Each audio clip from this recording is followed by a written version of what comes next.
Als die Raben noch bunt waren, hatte der Winter noch Farben. Als die Raben noch bunt waren, war der Schnee in allen Farben. Als die Raben noch bunt waren, gab's jeden Tag den Regenbogen. Als die Raben noch bunt waren, waren die Bäume farbgetupft.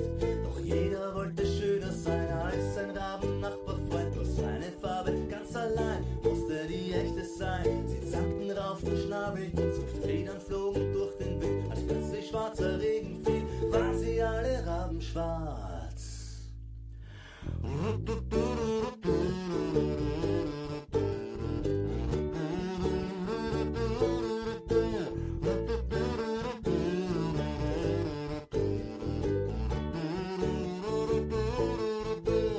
Sie zankten, rauften, schnabelten, Zupffedern flogen durch den Wind. Als plötzlich schwarzer Regen fiel, waren sie alle rabenschwarz. Drum schauten sie einander an, ein schwärzer als der andere. Die Zeit der bunten Rabenfarben war fürs erste Mal vorbei. Als die Raben noch bunt waren, hatte der Winter noch Farben. Als die Raben noch bunt waren, war der Schnee in